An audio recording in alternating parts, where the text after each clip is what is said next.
This is an amazing performance of the song Caravan by renowned French jazz piano player Michel Petrucciani. And this song Caravan has tormented jazz musicians since it premiered in 1939.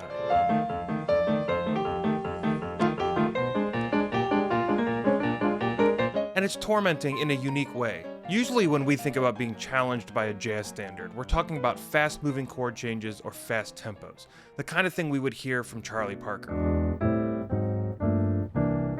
But this isn't the case with Caravan. Take a listen to it, see if you can identify what makes this so intimidating.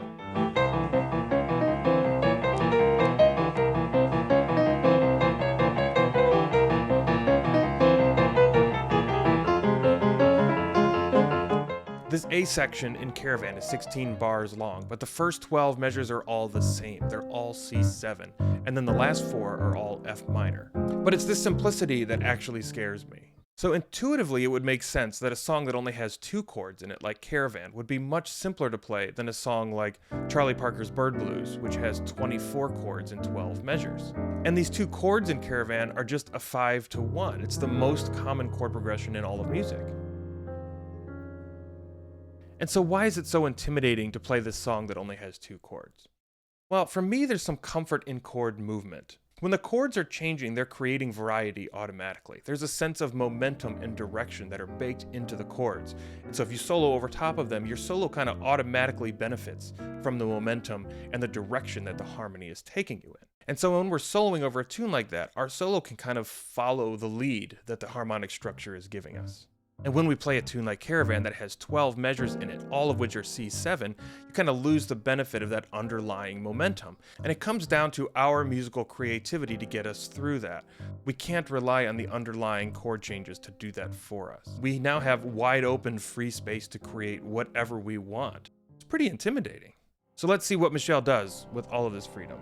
So right out of the gate, he introduces us to a harmonic pattern that he's going to use throughout the performance. Instead of just camping out on C7, he's alternating between a bass line on C7 and on D flat.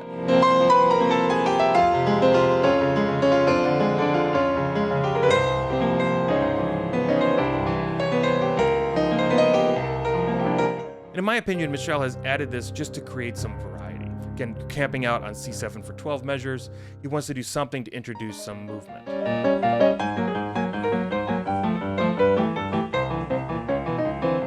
But I don't think he's really thinking about D flat at all. As we look at his right hand, which is playing a string of relentless 16th notes, he's just thinking C7 over the whole thing.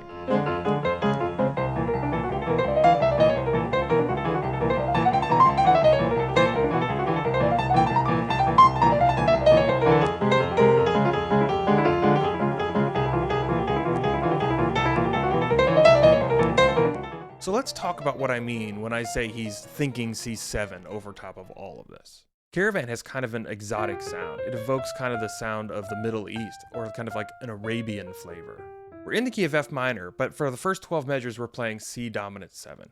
The key of F minor has an E flat in it, but C7 has an E natural. And so we're not really in F natural minor. We're actually in F harmonic minor. The key of F harmonic minor is almost exactly the same as F natural minor, but it has one really important difference, which is the 7th note of the scale. Instead of being E flat, it's going to be raised up to E natural. And because of this change from E flat to E natural, our C chord is now going to be C dominant instead of C minor. And so here's the $1 million question. What scale do we play over C7 when we're in the key of F harmonic minor? And well, to think about that, let's pretend we're back in F major for a second. And here in F major, we could just take these notes off the bottom of the scale and shift them to the top so that we have an F major scale that goes from C to C. It's the same notes, we're just starting in a different place. And when we do this, we call this C mixolydian, or more practically, just C dominant. It's the scale that we play over a C dominant chord in the key of F major. And if we do this again, going back to F major, but we're going to shift everything to start on A, we end up with a scale called A Phrygian, which has a flat 2 and a flat 6 in it. So let's keep this concept in mind and go back to F harmonic minor and do the same thing. So here in our F harmonic minor scale, we can shift things around so that the scale starts and ends on C instead. And when we do this, we get a scale called Phrygian dominant. It's dominant because of the flat 7, and it's Phrygian because of the flat 2 and the flat 6. If you think this is all highfalutin music theory mumbo jumbo, then you're probably right. I'm not going to fight you on it. It's the kind of thing I normally hear coming out of professors' mouths at the bar, in between sips of a dirty martini, and while they're complaining that their students have stolen all of their gigs. These are the same people that would criticize me for calling this C7 instead of C7 flat 9 flat 13 or C7 altered. In fact, if you look in the comments down below, I'm sure somebody has already criticized me for this and left before they got this far in the video. And here I am, the pot calling the kettle black, because even though those altered extensions are implied by the nature that we're playing in F harmonic minor, it's kind of nice to have them written out explicitly. But pragmatically speaking, when we're playing, we're just thinking F harmonic minor, and we're aiming ourselves back to C7 chord tones.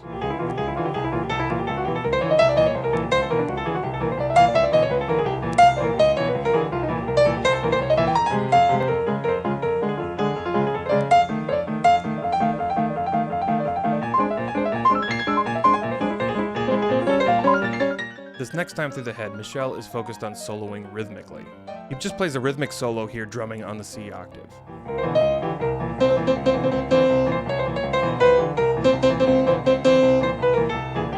And then he plays the same motif over and over for 8 bars, where he's just playing with syncopation in the rhythm.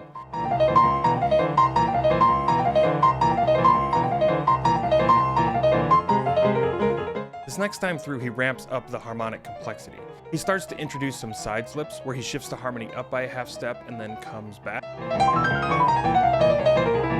He also adds chromatic enclosures where he aims for a specific note in the scale by using 2 notes around it from outside the scale.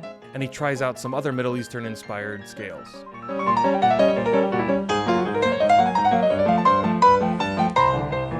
I think I heard a Locrian natural 6 scale. Well, that's just one of these highfalutin dirty martini scales.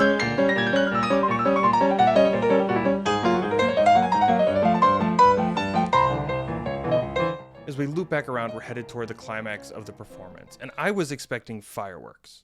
I was expecting Michel to be louder and faster and more virtuosic. He's certainly capable of that kind of hold on to your butts playing. But he does something even more impressive. He takes his left hand off the keys, puts it up on top of the piano, and just kind of leans on it. And in doing so, he's taken away the left-hand ostinato pattern, which has been the foundation of everything he's played so far. And this leaves his right hand to do all of the work.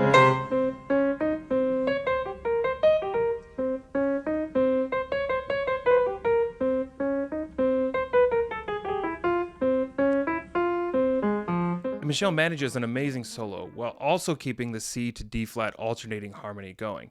And he does it all without playing any chords. It's all just a single note melody line.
Man, that is phenomenal.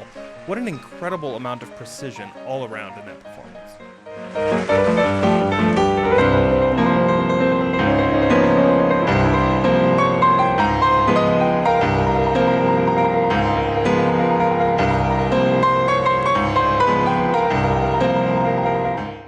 And check out this ending fake out.